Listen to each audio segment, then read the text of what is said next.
we're not fellowship, we're not a social club.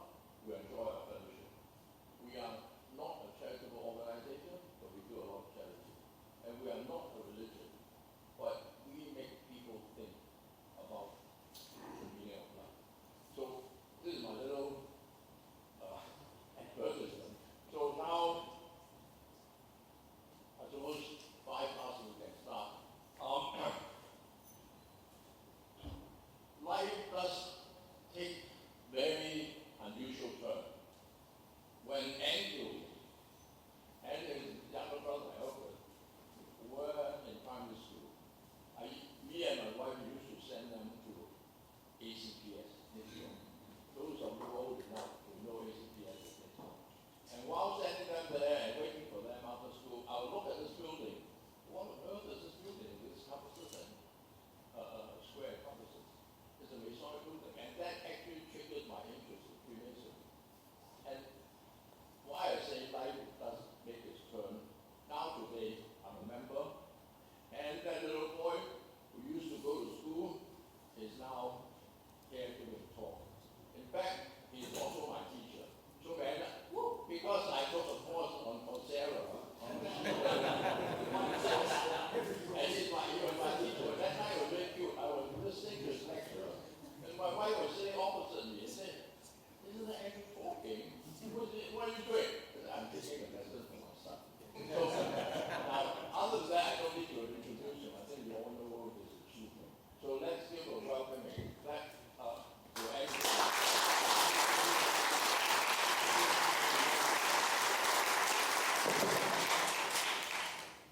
Thanks, Dad. It's really after someone introduces me, I get to say that. It's really a privilege to be back here in Singapore where I've grown up, with my parents, my brother, even with my kids. Some of you may know that, most of you probably don't know, since my kids were born, this was my first opportunity to take them to Asia. I also wanted to take happy and here to Singapore to show them it's where I have grown up and where I hope to still spend a lot of time in the future as well. What I want to do today is chat with you about some trends I'm seeing in AI.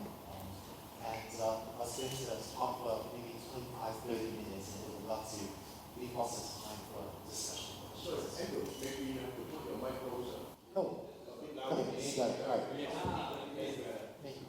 You know, ever since I was a teenager, my mother, who's sitting there, had been telling me to stop mumbling, but I still haven't.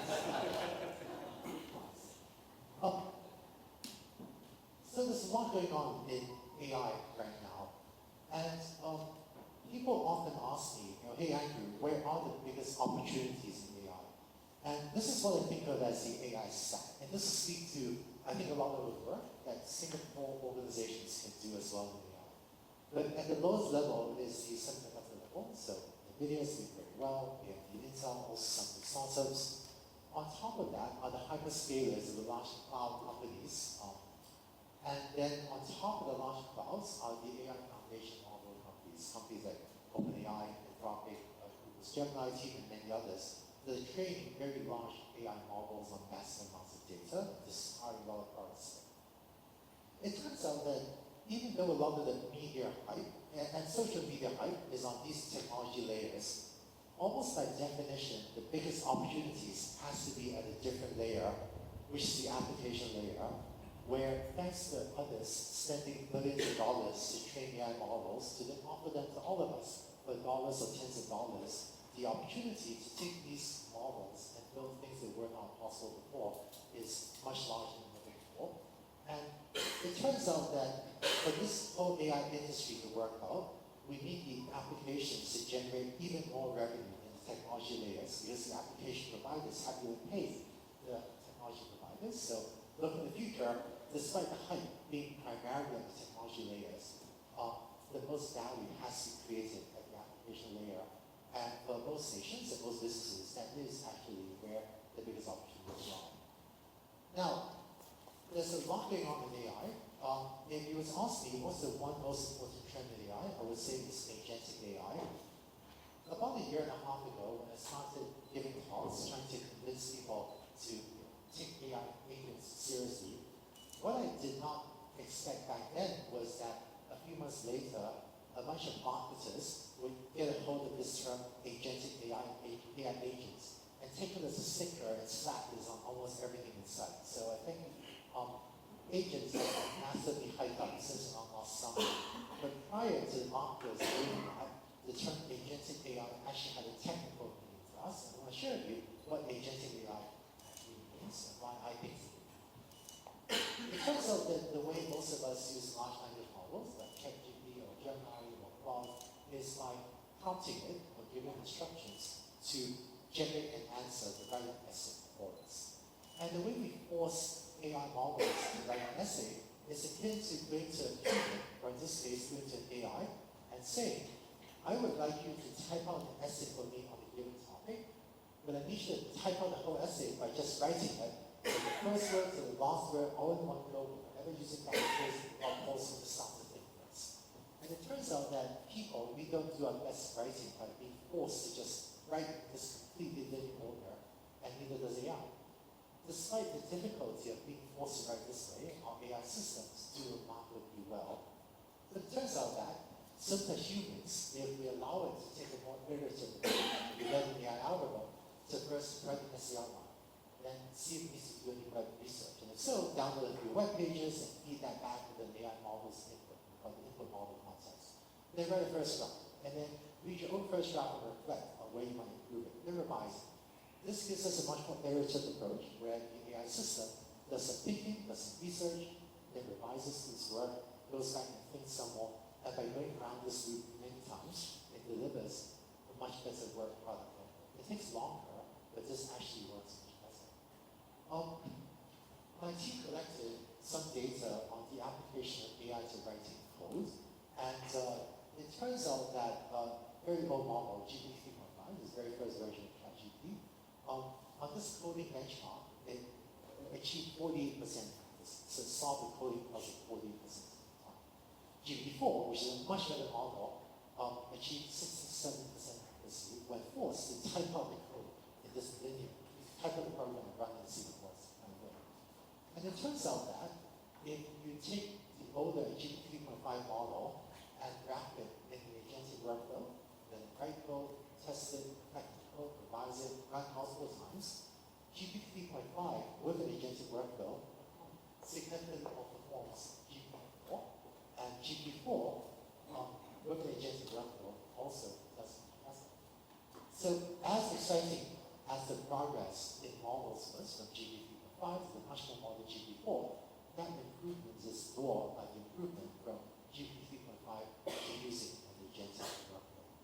And in fact, among some of my teams, today we apply agentic workflows to a huge range of applications, everything from trying to give medical advice to understanding tricky legal documents to building out complex paperwork.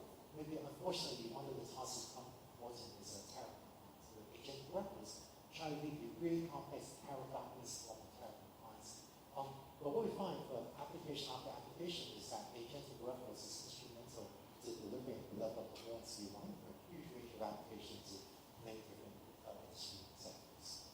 And so, just to update this AI stack picture that I've described, over the last year or so, this picture has changed where there's now a new agentic orchestration layer. Orchestration is a term that computer scientists use to mean that it helps coordinate a lot of usage of the foundation model layer and tools at the lowest levels. But what this means is that with the agentic orchestration layer, there's now a lot of software, a lot of actually open source software that you can use to help you write applications by coordinating with the agentic group many of these calls of usage of the AI foundation models like ChatGPT. I think it sounds we cannot hear. There's a button you can increase the volume, I think. How's this? Is this better? Yes. Oh, okay, awesome. Thank you. In all seriousness, if I start to mumble again, please don't hesitate to tell me. This is no weakness. Thank you. Where was I? So the basic conclusion that I had at the start of this slide does not change. The biggest opportunities are still at the application layer, But the good news is, with the rise of this new agentic orchestration layer, it's even easier than before to build valuable applications. Now, when preparing for this presentation, I thought there is one important AI trend to pay attention to. I think it is agentic AI. And in fact, a lot of the work that remains to be done by businesses, government organizations, NGOs, is to take important workflows we have in our businesses and to map them to agentic workflows for automation or augmentation when not possible. And I think this process of mapping workflows to software agents is actually going to take us, I'm going to guess, at least a decade. And I don't think we'll be done doing this work even a decade. But other than the agentic AI trends, I want to share with you, there's so much happening in AI. I jotted down a number of other AI trends as well that I think will be interesting and maybe impactful to organizations in Singapore and around the world. And I'll go over each of these in turn. AI coding assistants, possible typing, visual AI, voice acting, data engineering. So first, AI coding assistants. As recently as this year and certainly a bunch last year, some people are advising others not to learn to code on the grounds that AI will automate it. I think we'll look back on this as some of the worst career advice ever given. And as technology improved, when we went from punch cards to using keyboard and terminal, programming became easier, and so a lot more people did it. When we went from low-level assembly language, you know what that is, to high-level languages like COBOL, very old programming language. In the 60s, there were actually research papers, there were actually people saying, now we have COBOL, programming is so easy, we don't need programmers anymore because anyone can do it. And then of course, the opposite was true. When we got better programming languages, better ways to tell people what to do, a lot more people did it. And with every generation, when we went from coding environments to what we call integrated development environments, better tools make coding easier, or we went from IDEs, integrated development environments, to AI-assisted coding, it became easier every step. And as coding becomes easier, a lot more people should do it. What I'm seeing now is that for professional engineers, AI is already having massive productivity boosts. But I'm going to go even further out on the limb. I may be ahead of the curve, or maybe I think mine is a minority opinion still. I'm hoping we're a majority opinion at some point. Which is, I think coding has now become easy enough that it's worthwhile for pretty much every knowledge worker to learn to code. And the reason is, look into the future. One of the most important skills for every knowledge worker is the ability to tell a computer exactly what you want so they can do it for you. And now for the foreseeable future, be able to write code, or more precisely, get a computer to write the code for you because you kind of don't have to do all of it anymore yourself. That will be the most precise and accurate way to tell a computer what you want so they'll do it for you. One of the moments that really crystallizes in my head was when I was teaching a course on Coursera, Generative AI for Everyone. It was the fastest growing course on Coursera the year it was launched. But when we're teaching that course, we needed to create some background images for that robot picture, just a background decoration. I was working with a collaborator, Tommy Nelson, that understood art history. And so Tommy could write prompts, and he could instruct the AI image generation system, the journey, with the language of art. He could tell it about the genre, the palette, the artist's inspiration. And so Tommy could exert fine control over the images generated and created, I think, really cool artwork like these and useful of his images. In contrast, sadly, I don't have a good grasp of art history. And so when I went to Midjourney or AI image generation, what I could do was say, please make pretty pictures of robots for me. And my very naive prompting strategies never gave me the ability to control the AI to generate the types of images that the collaborator that didn't know the language of art could. So this is image generation. But when it comes to telling computers what you wanted to do for the foreseeable future, people that understand the language of computers, people that understand one or two layers deeper how computers work, will really instruct it much more precisely to deliver the work result we want. One surprising thing, in one of my teams, AI Fund, I asked everyone to learn to code. And so I have And it was interesting how within weeks, my CFO, our CFO, was writing code to automate her financial process workflows. My front desk manager, Eddie, she runs her front desk, she was writing code for a personal passion project to visualize, design fashion art poses or something, right? And my associate general counsel is a lawyer. He was writing code to generate ideas. So what I'm saying is, when knowledge workers gain this skill, they don't become software engineers within their job function. They can enjoy significant productivity improvements. So I think this will be an interesting change for society to go through in the coming years. Now, in terms of AI coding assistance, there is one other trend I'm seeing in terms of how we innovate and invent new software products. So when I do software work, I think of my work as being grouped into maybe two major buckets. One, if I have an idea I want to test out, I might build a quick and dirty prototype. Maybe an idea of a new way to process forms, or an idea to build a new chatbot, advice on a certain thing, or maybe a new question answering system, or something. But when I have an idea, I can build a quick and dirty prototype to test it and see if I can make it work. Second part of my work and all of others' work is to write production-ready software, to build large and robust code bases, as well as maintain legacy code. So AI coding assistance, it is lowering the barrier that I think many people, not just professional software engineers, can write basic programs and be more productive. But for professional software engineers, what I'm seeing is that for maintaining or writing large code bases, maybe AI makes us, 30 to 50% more productive. It's been hard to get really rigorous numbers on this. So depending on which analyst report you trust, this seems plausible to me. Maybe it's been harder to now, but this seems plausible to me from what I'm seeing with you.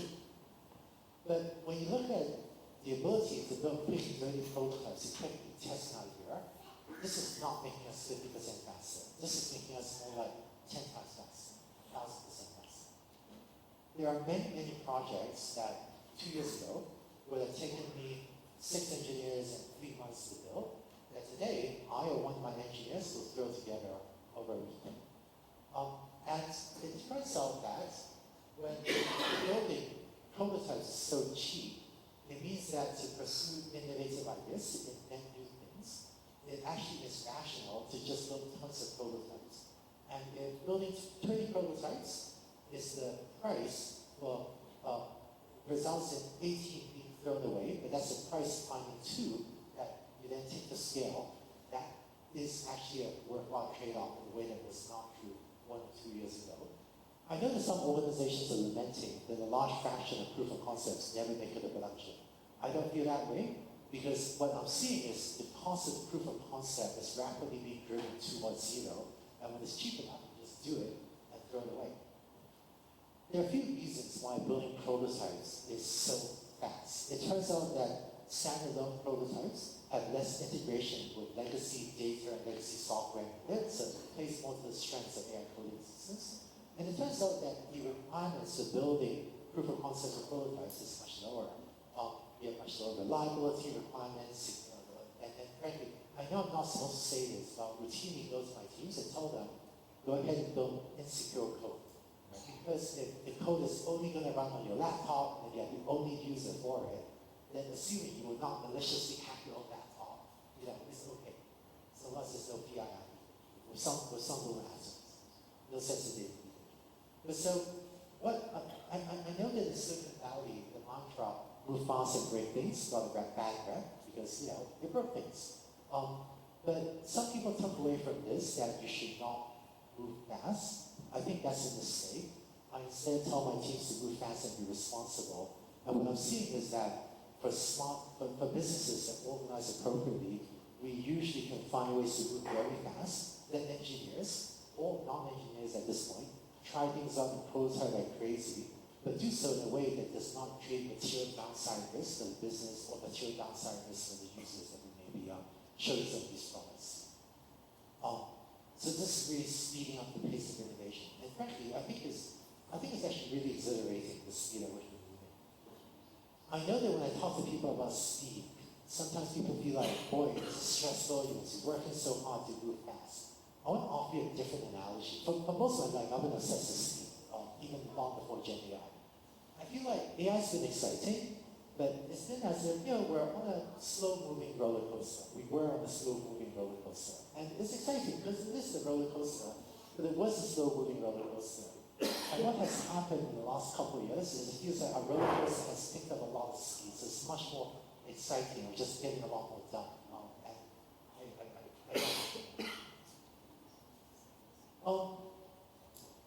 Visual AI, the third advantage I shared. So with ChatGPT leading the way, we've all seen that text processing has been revolutionized.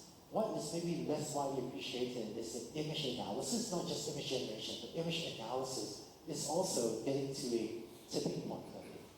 And one of the interesting trends is agentic workflows for processing images. So if you want AI to analyze what's this, describe it, and so on, for a long time we had AI to input an image, generate an output.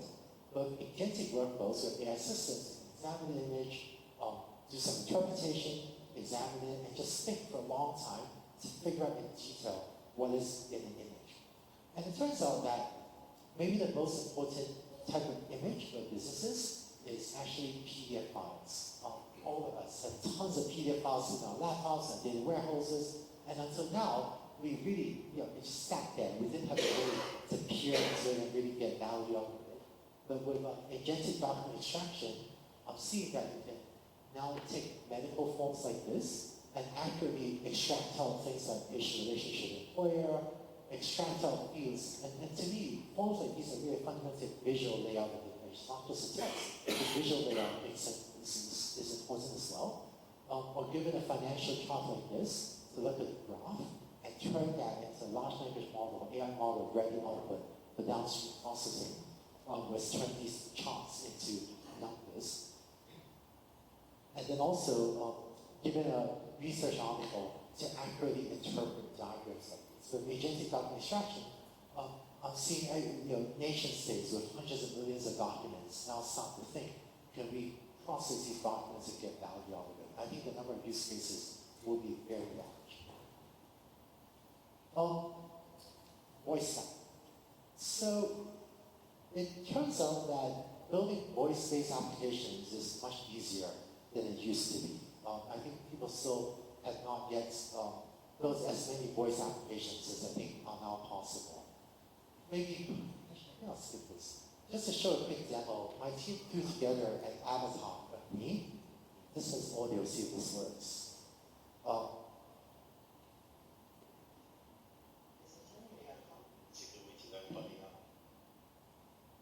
Let me consider this for a moment. Attending an AI conference can be a great way to learn about AI, especially if you're looking to stay current with the latest developments and nonsense. Right? Yes, here, right now, attending the conference. What suggestions? All right, I'll stop that. By the way, for me, talking to my own avatar is a really weird experience.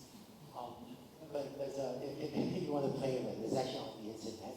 But it turns out that for a lot of applications, voice-based interactions is much more natural than typing. It turns out that when you show a user a text box, we routinely induce writer's block in a lot of our users, but for complicated things. Because if I say, I need you to write out something to tell me, answer some complicated question, we automatically induce writer's block with a lot of our users. It's just difficult to write. I know that a lot of people, especially here in the Lodge, are highly educated. Right? I know for a lot of you, writing is easy, but for a lot of people, writing is incredibly difficult. Whereas in contrast, everyone has conversations. So I say, tell me what you think. Then you're given license to say things, change your mind, say, oh, I think I want to do this. No, wait, let me add to that. And people practice, almost all people from most walks of life, have tons of conversations. It's much more easy to get information out of people's heads into the AI system. For a lot of applications, you allow them to just talk to us. And what has changed in the last year or so is the voice stack has improved to the point where it's easier than most people realize to build voice-based applications. I think this will make a lot of capabilities available to a lot more users. And then lastly, last trend I want to touch on is data engineering. I think it was my father's inspiration that this lodge was consecrated on Sir Francis Bacon's birthday. What was the day? Oh, this lodge, we have something called when they start the lodge, they call it consecration. It was consecrated on 22nd of January 2024, and the date, January 22nd, is the birthday of Sir Francis Bacon. So the significance of Sir Francis Bacon is we argue that truth must come from data, we collect data, and then you understand. Thank you. We did not coordinate this, but that was perfect. I felt this especially appropriate given the importance of data to let the last trend beyond that. And so data engineering has been important for businesses for a long time. Figure out how to store the data, get access to it. But what has happened for the last decade was a lot of focus on keeping track of what we call structured data, which means the numbers, spreadsheets and giant tables of numbers, because that's what our computers will process. They process giant tables of sales numbers, website usage statistics, medical records, and so on. But what has happened over the last year or two is AI is now able to process not just these giant tables of numbers, but also what we call unstructured data, which means text, images, audio, video. And what this means is a lot of teams are now rethinking the data entry layer with an eye toward getting the unstructured data to the AI system for processing. And I think getting the data right would be massive value. And frankly, until recently, if you had a PDF file, you stuck it somewhere. There was no way for software to really get value out of it. If an image, you stuck it somewhere. If a video, you stuck it somewhere. Like storage in the cloud or something. But now that AI can peer into text, images, audio, video, do the data infrastructure, get the data to where it needs to go to give you multiple processing. This is much more valuable than before. And there's one other interesting that I think may have implications to Singapore as well, which is that data gravity is decreasing. So here's what I mean. Data gravity refers to the observation that data tends to track other data as well as compute workloads. So for example, if I stick my data in some data center or in some cloud, it's unthinkable for me to transmit a terabyte of data from Singapore to Oregon or whatever for processing, because the transmission cost is just so high. You just don't do that, at least not very often. But it turns out that with generative AI workloads, with modern AI workloads, it is so compute intensive that the transmission cost is small compared to the compute cost. So in round numbers, if you have a gigabyte of data, the cost of transmission is maybe 10 cents. We call these cloud egress costs. But the cost of processing a gigabyte of data using even a relatively cheap AI model like GPT-4 is like 30, 40 US dollars. And so the transmission cost basically almost doesn't matter. And so what this means is a lot of GenAI workloads were very willing to send the data to anywhere in the world for processing. Because if there is a city, a location with low-cost energy, hospitality, robust data center infrastructure, it actually now makes sense to send my data halfway across the world, maybe to a location of slightly greener energy or something, but that very intensive processing. And what this means is, rather than workloads being concentrated in a small number of data centers, what I'm seeing with the agentic orchestration layer that I mentioned is I see a lot of software being written where we ping data packets all around the world in a way that I've never seen before to coordinate, to orchestrate the complex. And I think this actually gives opportunities to every nation, every part of the world, to process much more global workloads wherever they go. All right, just to wrap up, this is the AI stack, and if there was one message I hope you take away from this, it is that with new AI technology, there's a huge number of opportunities to build new applications. The value and the power of the things you can build today is much greater than anything that was possible even a year ago. And the cost and complexity of building these things is also much lower than ever before. And so I think this is a wonderful time to build. Thank you all very much.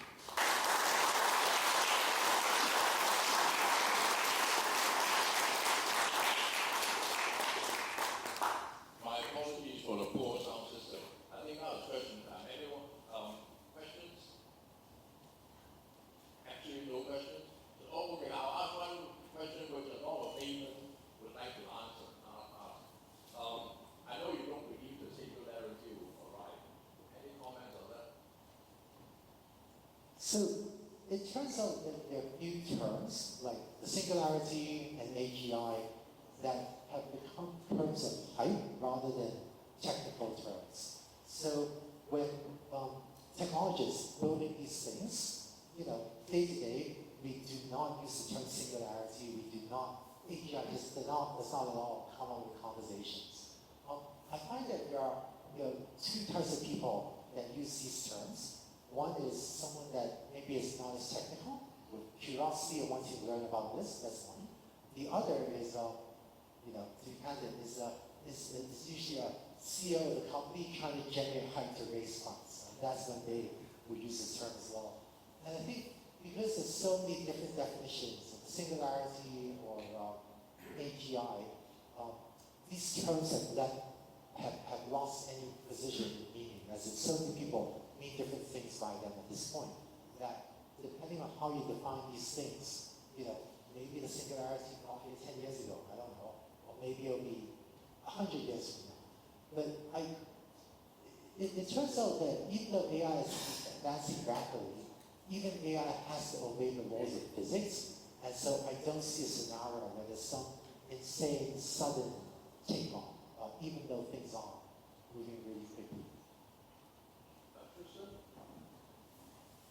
We've seen the development of AI come along what we would say fairly rapidly, right? From building the models first, building the data, then inference and how to improve the speed of inference. But recently, I was reading that these scrapers have taken all the data that they can find in the world to analyze already, and if they're to move to the next level, they need more data. So do you see that as a really major roadblock in slowing down the development? It seems now they're just focusing on how to give you an answer quicker and more accurately. I believe the programming now is up to 97% accuracy based on some of the latest models. But so, the front end is no longer being loaded. So where's the development going forward, really? And how are they going to solve the data problem? Yeah, so I think AI has multiple vectors of progress, and one of the major ones is improved agentic workflow. So even if the basic AI model, be it GPT-4o or O3, O4, or Anthropic Claude or whatever, even if those models don't improve anymore, the fact that we can rapid an agentic workload, have it think at length about an application, the details of how we do that is still improving rapidly. So I think we have multiple vectors to drive forward AI progress. I'm confident that we're going to do more and more over time. As to the data question, I think maybe two answers to that. One is, it is true that the large AI companies have sucked up pretty much almost all of the publicly accessible data. The majority of the world's data is actually private. So think about how many private emails have you written versus how many public blog posts have you posted. So most of the world's data is actually private. So getting at it is really difficult. So it may not be accessible to any of the model trainings in the foreseeable future. And then the one last important thing, which is, it turns out that AI is also coming up with many different clever ways to generate new data. So here's an example. In order to get AI to write code, we would give it a coding puzzle and then have it generate a solution to the coding puzzle. One thing we can do, and we're kind of run out of data written by humans on coding puzzles and solutions, right? It's just not much. But what we can do is use an agentic workflow where an AI system generate a coding puzzle, let the AI think about the coding puzzle for minutes, or maybe even longer than minutes, to generate a solution after extensive thoughts, and that data to try to train This is okay? And that can create data for AI to then try to generate the same solution quickly rather than slowly. So we have AI think for a long time and then tell, you know what, good job thinking for 10 minutes to do this. Now I want to train you that you do this really fast. So that allows AI to create data for itself to keep improving. I don't think there's a panacea. Like many engineering issues, the reality is more complex than the public press will make it out to be. But I find that there are many different vectors that many different researchers are pushing on to make progress on the data problem and on other problems. So I'm very confident. In fact, based on the unpublished technology roadmaps and things I hear from many of these companies internally, I'm very confident it will continue to get better at a rapid pace, although the details of exactly which bets will pay off and which won't, I think that still remains to be seen. But there are a lot of promising bets being placed right now. Hi, Francis Chin, medical doctor. So it's also quite related to what you said because the AI takes data to train. Will you see a point where nowadays we have so many AI generated articles that now they are training recursively on rubbish? Basically like a group of people who hallucinate, and then in the end, the final truth gets buried within all the other generated Chinese window data. Will that, you see, become a big problem for our world, especially socially, and also for the pursuit of the absolute truth, because rather than truthiness? So maybe I'll answer that at a technical level first and the social level. So at the technical level, it turns out that if you have an AI model and generate output, then you train a new model on the last model's output, as a new model generate output, train a new model on that, and just do that over and over.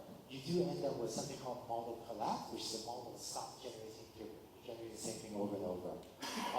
So that's a technical observation. You do get model collapse if you do this in a naive way.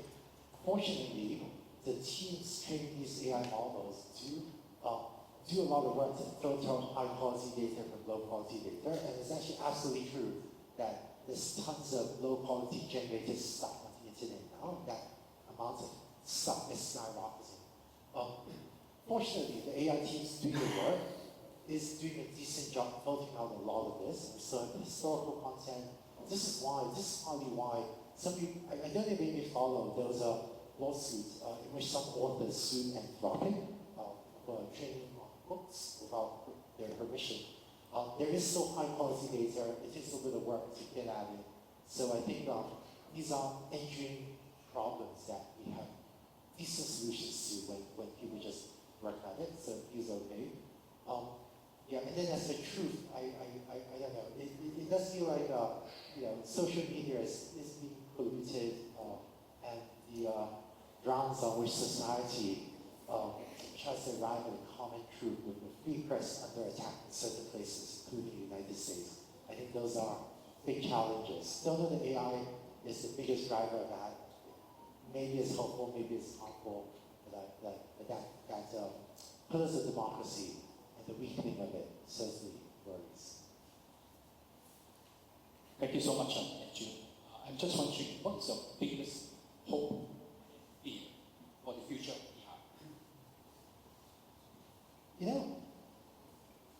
I think that AI can be one of the most democratizing forces in the world.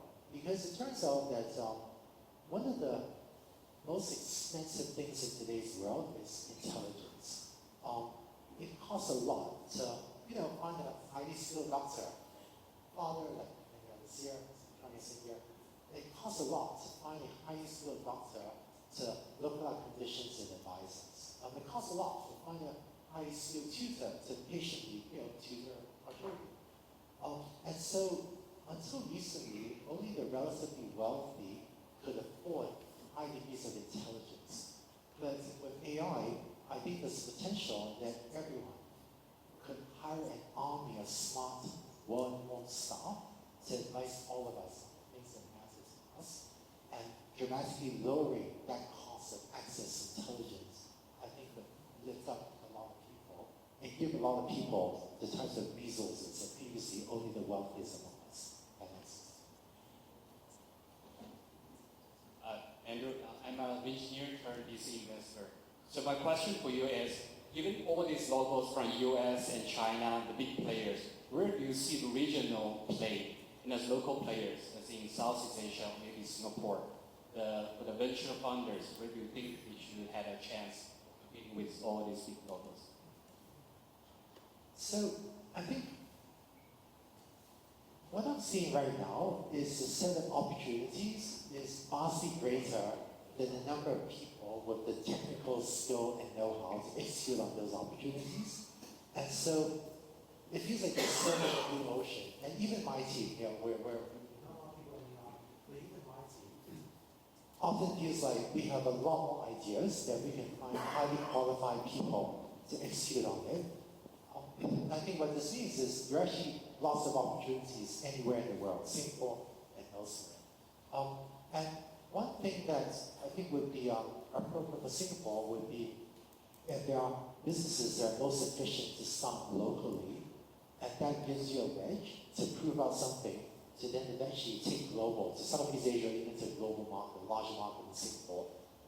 I think that there could be a lot of things that would be more efficient to start in Singapore. Maybe one thing that I think Yap Sing, whose team 10 years is over here, and his team is deployed AI systems in the National University Hospital because of Singapore's government healthcare system, unified data records, there's actually stuff in healthcare that looks easier to deploy here in Singapore than, frankly, I was able to deploy stuff in hospitals in the United States. And so I think there will be local advantages where the things more efficient to do here in Singapore to get that momentum going to then eventually take something global. I'll just mention one other trend I'm thinking a lot about. Previously, when we looked into where to set up engineering offices, it was frankly hard to set up an engineering office in Singapore because of a small pool of engineers. Singapore has a relatively small population. The small pool of engineers makes it difficult to build a large engineering office in Singapore, right? So people set up sales and marketing here, and a large engineering office is simply somewhere else. But one thing that's changed with AI coding assistance is the team sizes you need to execute a lot of projects are shrinking. So some of my most productive teams, frankly, it's like one engineer or two engineers. And I find that one engineer with AI really moves so much faster than 5 or 10 engineers that are not on top of the AI trend. And so the fact that very small but elite engineering teams can get a lot done, I think this actually creates exciting opportunities to attract global talent to Singapore or to cultivate local talent to create those, really small 1 to 10 person, slightly superhuman teams that can drive innovation, drive a lot of progress, because having massive headcount is no longer necessary for doing all the things that we used to do. Hi, my question is about the cost of AI. You touched on it a little bit. You talked about processing costs. Processing costs needs electrical costs, environmental costs. And when we saw DeepSeek came out, everyone was pleasantly surprised at how the costs were brought down. So what is the future of bringing AI costs further down? Because you mentioned democratization as well. So if costs are low, things are better. So what are the obstacles for bringing the costs low? So ARC Investment Capital did an analysis that showed that the cost of training AI models or getting AI models to carry out inference to make predictions or generate text, that's been falling, I forget, something like 80 or 85% year on year. Maybe it's 80 or 87% year on year, something like that. Don't remember. But so for the last several years, the cost of AI has been falling rapidly. And what happened with DeepSeek was, I think DeepSeek was truly innovative. They did a great job. But the rate at which DeepSeek brought costs down, it was actually on trend. It was not much faster than the predicted trend. Probably. The one interesting thing was this came from a Chinese company rather than an American or European or whatever other company, but it was actually on trend for the following costs. I think one thing I advise a lot of my teams to do, it turns out that the cost of AI is falling rapidly, and it looks like it will continue to fall, driven by technology improvements and competitive forces. So it turns out that for a lot of teams, especially if you're doing things at a small scale, I routinely advise teams to just don't worry about the cost, because if costs are falling 80% year on year, pretty much the only way for costs to become a problem for you is if your product, scales more than 5x year on year. Right? That's the only way for the cost to go on. I have been lucky enough that I have built products that scale more than 5x year on year, and then our bills start to get a little bit painful. But then when that happened, usually with a bunch of engineering work, we're still able to bend the cost and bring the cost down. And the other interesting trend is, if you compare it to getting a human to do the work, GPUs are so much cheaper than all the effort it takes to hire and power human brains. So even though it looks expensive, it tends to be expensive only because we use so much of it. And the environmental costs aren't there as well. But to me, it turns out that one of the best things you could do for the environment, for the most part, is move your compute workloads to the cloud. Because the hyperscalers tend to be very energy efficient and make heavy use of renewables. So it turns out that moving from on-prem to the cloud by concentrating the compute and then the hyperscalers really drive efficiency, that is better for the environment. But having said that, we then use so much of it because it's so valuable. The net environmental impact is still there, and so I think we still have to think of solutions to try to benefit. I use ChatGPT quite a lot for historical research. But it makes a lot of errors because names, you can't differentiate somebody having the same name. So there's only one way, and you have to go back and look at the references underneath it, and then you can work out it's wrong. And you tell it's wrong, and it says, "Oh yes, I'm wrong. Thank you for telling me," and then it will get it right. I looked up my biography on it. It was completely wrong. It was so complimentary. It wasn't me. There was another issue. I was in the UK last week, and I think ChatGPT it memorizes everything you tell it. It memorizes. Isn't that right? So if you tell it something, if I tell it something, a few weeks later it will know that I told it that. Right? So if you use I'm not privy to the details of exactly how ChatGPT works, but ChatGPT does the commercial consumer product does have a history of things you've listed, but it also has a memory where if you say something important, it will write a sentence on that and then save it in memory, and it does use that to try to improve But it. this report in the UK said that it can get a criminal mind. It actually blackmailed somebody. But this person said, "I had an affair," or something like that. And it actually developed into a blackmailing of this person. This was a report in the UK. I don't know if you've heard of it. It got so developed, the mind of the AI got so developed it actually can have a criminal mind. Is that right? So I saw that. I actually read the whole blog post and I was aware of some of the work involved. So let me set the backdrop for this. I'll talk about the blackmail scenario specifically. It turns out that one of the most important forces in the world is open source software or open way software, where people write and publish software on the internet free for anyone to use. And so DeepSeek is an example of an open way model where a company publishes on the internet free for anyone to use. The Llama model from Meta, Facebook, is also published on the internet free for anyone to use. It turns out, over the last couple of years, when you're a company that has spent billions of dollars training an AI model, it's kind of annoying if someone else publishes something similar on the internet for free, because that really degrades the value of your investment. Over the last couple of years, there's been intense lobbying efforts on all sorts of reasons that seem to shift every 6 months to try to convince regulators to pass laws to stifle open source and open way AI. A lot of the attacks on open source and open way AI have been on, frankly, somewhat made up grounds of safety, and so there have been really ridiculous statements like, with no justification, or no reasonable justification, like AI could lead to human extinction, or AI is like nuclear weapons. It's just ridiculous pieces of hype generated like that, that because at the time AI was new, people didn't understand the technology, and so media and social media was not there to fact check the people making these extravagant statements and so amplified. Frankly, it was a lot of work for a lot of people to go to the regulators, get more sensible conversations, to beat back the attempts to stifle open source and open way software. Which, by the way, it turns out that the attempts to stifle open source and open way software succeed. There'll be a small number of businesses that would be better off, but almost everyone, including Kirby, pretty much everyone in Singapore will be worse off because you lose access to these open source, to these open. Let me get that. So the most recent sensationalist line of hype, whatever, there was a media report on AI purportedly blackmailing people. So if you read the details of the report, it is true that a professional developer, that knows how to treat an AI demonstrated that you can manipulate, you can get an AI to do something that looks a lot like that. That was demonstrated. It's actually not that surprising, frankly.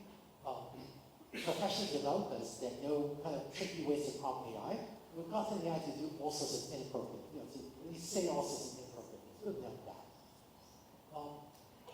In fact, I think if you read the blog post, it actually said explicitly something like, trying to paraphrase a little bit, is explicit that we've never seen this even once in a while, right? Basically said that.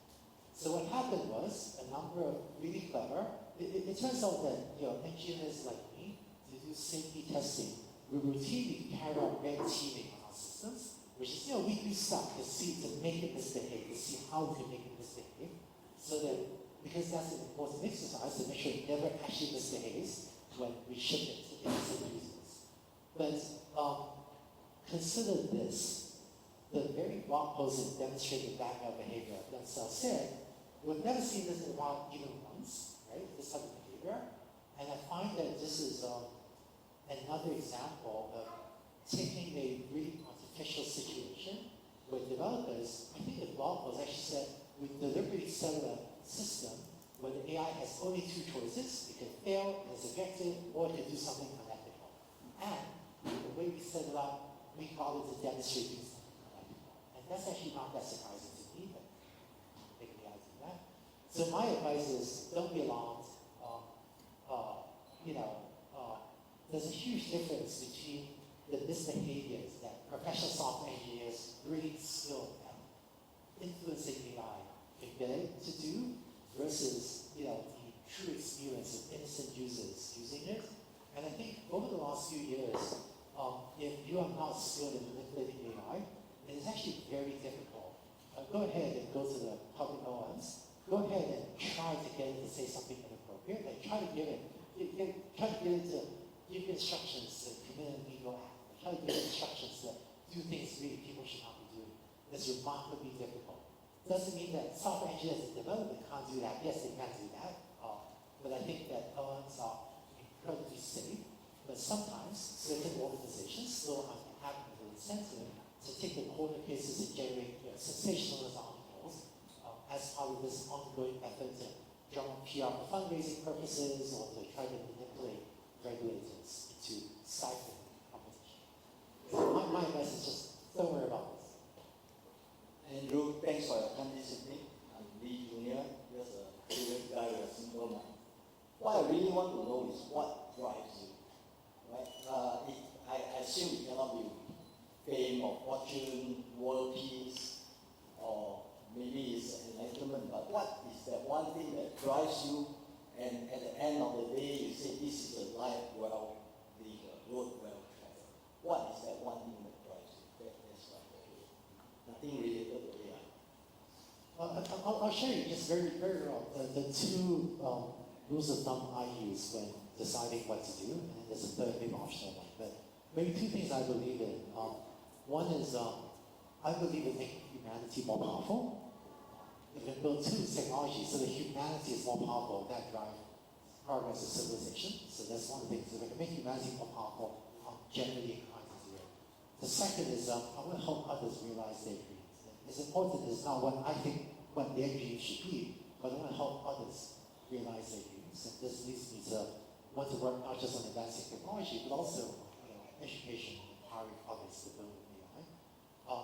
And then maybe more selfishly, the third, maybe secondary objective, a tertiary objective, which is I tend to pick projects that enable me to learn more. So I find myself constantly working on stuff that, honestly, I don't quite know what I'm doing. Is this going to work? I don't know. But I constantly end up working on things I'm frankly underqualified for, and then trying to learn like crazy to figure that out, and that maybe helps my personal advancement. Thank you. Second last question. Thank you for the conversation. It's very interesting. I have a question actually related to energy and AI. I think we have been hearing a lot about the fact that ChatGPT needed a million kilowatt hours of power to just train GPT-3. And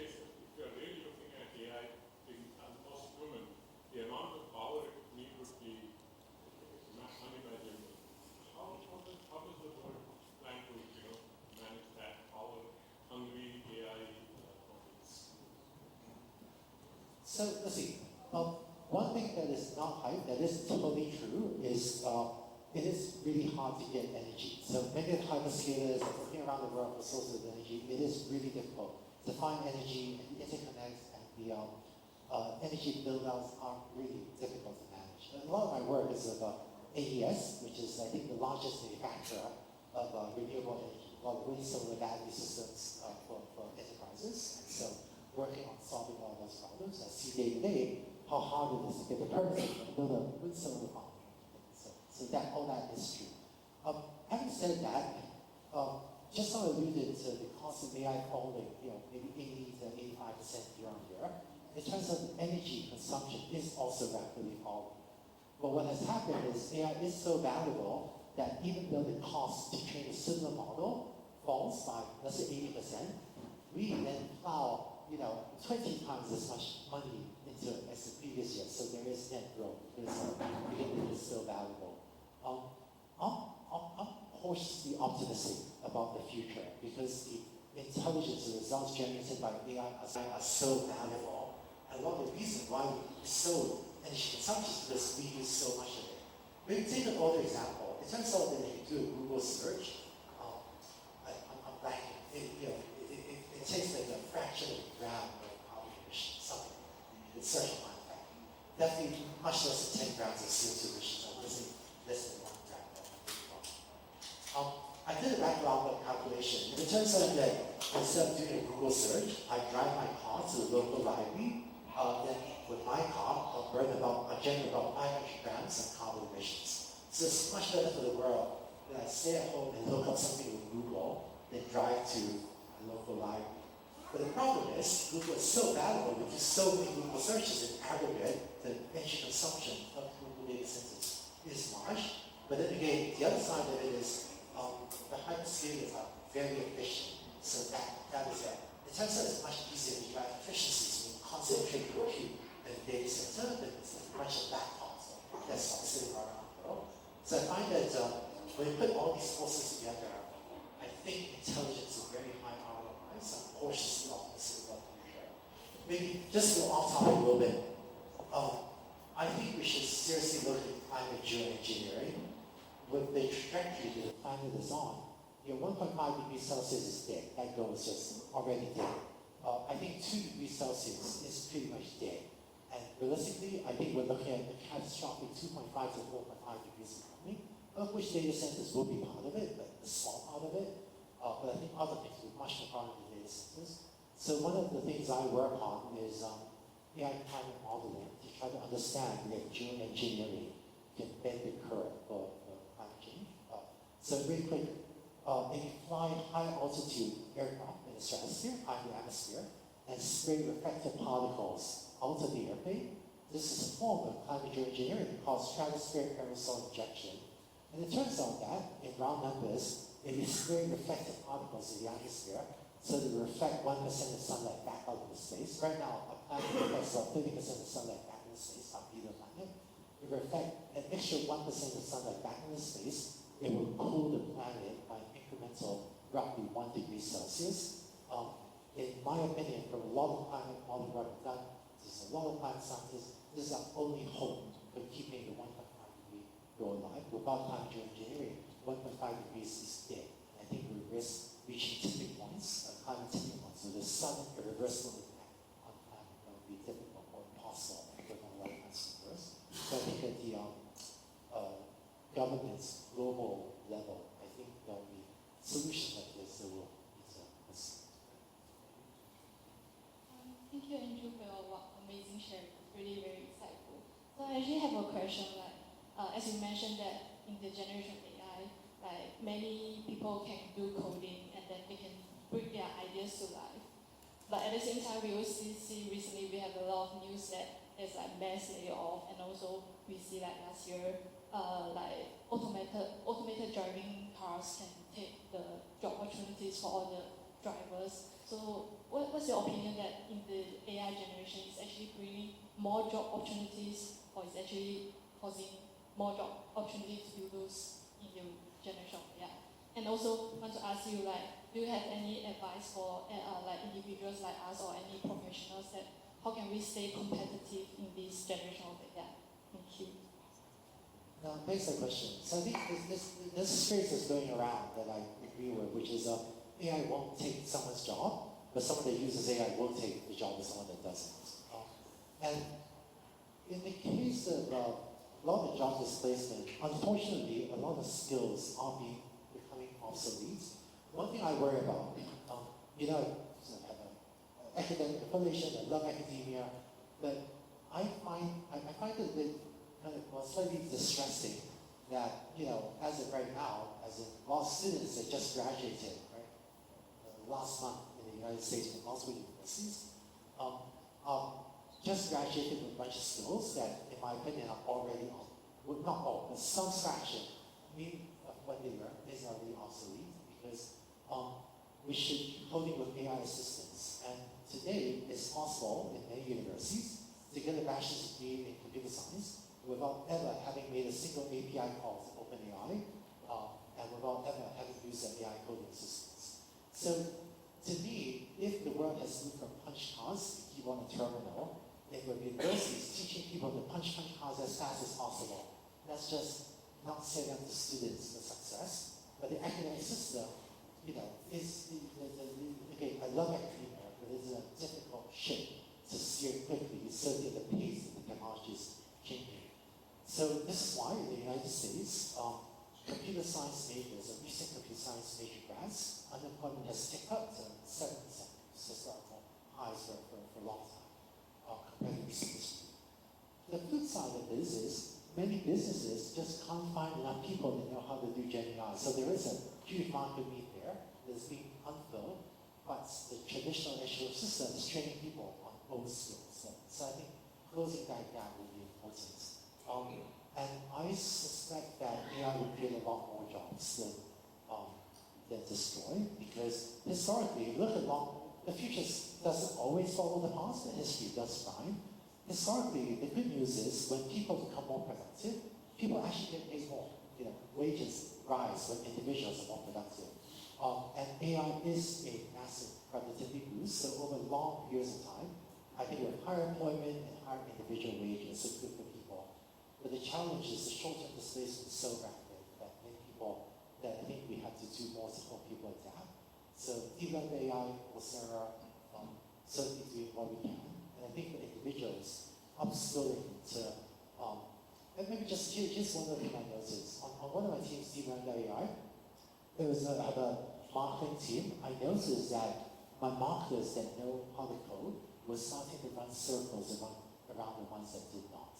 And so eventually got everyone to learn to code, which is important.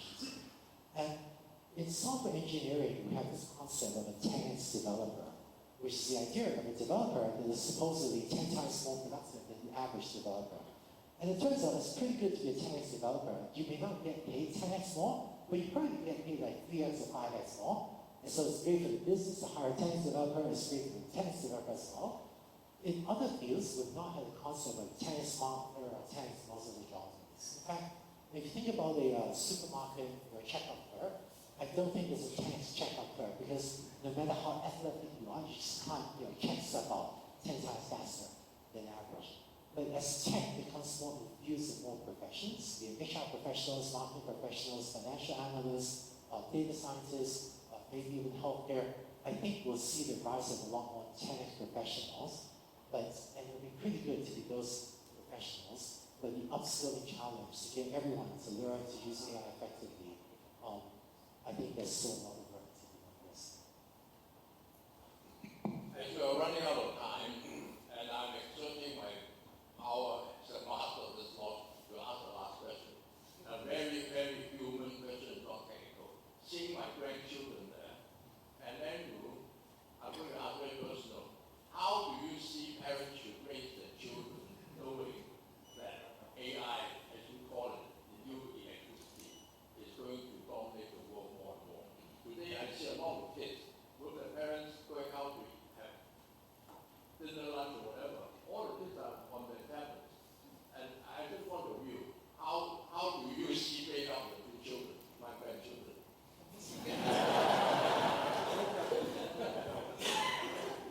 I think it'd be great. It feels like every generation, across many generations of human society, has an access to better technology, and was able to be more powerful than previous generations. I think it's important for every generation to come to take control of AI and learn to bend it to your will so that you will be one of those people that can direct AI to do what you can, to do what you want, and be much more powerful than previous generations. There is a slight dark side of AI, which is the potential for manipulation. There have been studies that I am inclined to believe that, I think the study that came out of Stanford recently, that showed that if you pay people to delete social media ads, they actually become slightly happier, right, from randomized control trial. So I feel like there is having individuals empowered to use AI rather than have others use AI to manipulate us will also be an important skill for the future as well. But but I think it'd be great. I think, oh, by the way, my kids use Alexa Plus to answer questions sometimes and teach them kind of age-appropriate ways to ask Alexa Plus, right, thoughtful questions. And I think in the future, they will grow up with opportunities that none of us had when we were